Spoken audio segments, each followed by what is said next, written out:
नमस्कार दोस्तों, स्वागत है आपका ग्लोबल इंडिया न्यूज़ चैनल पे। और हमारे चैनल को लाइक करें और सब्सक्राइब करें और ज़्यादा से ज़्यादा शेयर करें और बेल आइकन को ऑल पे करें, जिसमें नोटिफिकेशन आपको जल्दी से मिल जाए।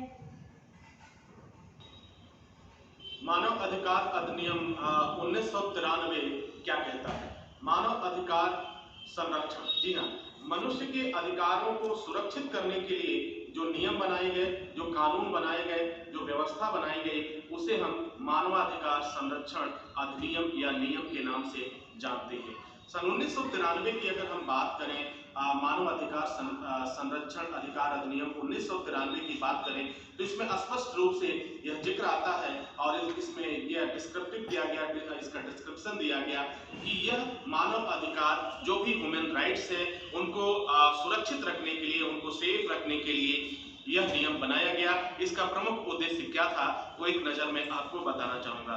मानव अधिकार संरक्षण अधिनियम 1993 का मुख्य उद्देश्य मानव अधिकारों के संरक्षण हेतु और उन्हें प्रोत्साहन प्रदान करने हेतु राष्ट्रीय मानवाधिकार आयोग ने व राज्य मानवाधिकार आयोग का गठन करना तथा मानव के अधिकारों के उल्लंघन पर उचित न्याय दिलाने के लिए मानव अधिकार आयोग का गठन किया गया।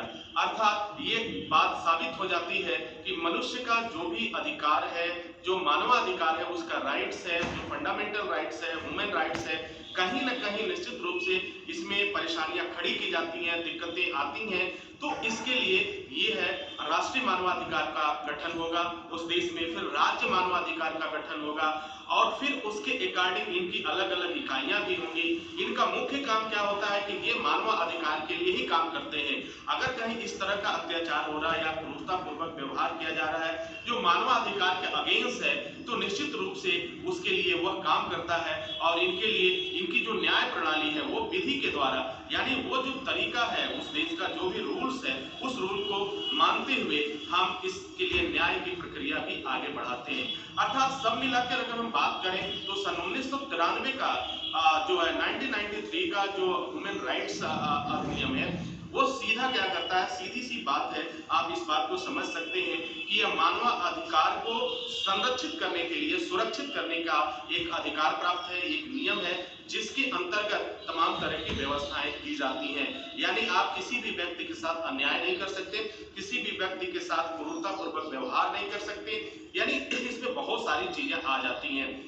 इसमें जो आयोग है वो अपनी कार्य प्रणाली को सही तरीके से निभाने के लिए राष्ट्रीय स्तर पर भी यह मानवाधिकार आयोग का गठन होता है, फिर राज्य स्तर पर भी गठन होता है और फिर इसकी छोटी छोटी इकाइयों का भी गठन किया जाता है कि इसको सुचारू रूप से चलाया जा सके। जिसमें प्रमुख रूप से यह बात सामने आ जाती है कि हमें हर हालत में मानव के अधिकारों को, यानी ह्यूमन राइट्स, जो भी उसका राइट्स है उसके अधिकारों की सुरक्षा करनी है, उसके अधिकारों को सुरक्षित रखते हुए उसके साथ कोई अन्याय ना हो, उसके साथ कोई अत्याचार ना हो, इस बात पे काम करना मानवाधिकार आयोग 1993 का प्रमुख लक्ष्य था। और यही कारण था कि इन बातों को लेकर जब रखा गया, शुरू किया गया, इस बातों को रखा गया तो इस देश ने स्वीकार भी किया और इस चीज को परमिशन भी दिया और साथ भी दिया। आज यह बहुत अच्छे तरीके से काम कर रहा है। तो मानवाधिकार आपका एक ऐसा अस्त्र है, आपका एक ऐसा अधिकार है जिससे आप अपने आप को सुरक्षित रख सकते हैं और आप किसी भी व्यक्ति को यह सुझाव दे करके उसके अधिकारों की रक्षा कर सकते हैं। अगर आपको कहीं दिक्कत आती है तो आप मानवाधिकार, राष्ट्रीय मानवाधिकार की मदद ले सकते हैं। अगर आपको और भी जानना है जिस स्टेट में रहते हैं तो उस स्टेट में भी राज्य मानवाधिकार होता है, उसकी मदद ले सकते हैं। लोकल स्तर पे भी आपको ये लोग कहीं मिल जाते हैं, उनकी मदद आप ले सकते हैं। तो मानवाधिकार, मानव के अधिकारों को लेकर के, ह्यूमन राइट्स को लेकर के वो काफी गंभीर होता है, काफी संवेदनशील होता है। वह कभी भी इसके साथ कोई भी कोताही नहीं बरतता है। तो 1993 का मकसद था मानवाधिकार को सुरक्षित रखना और उसे संरक्षित रखना। उम्मीद है कि ये जानकारी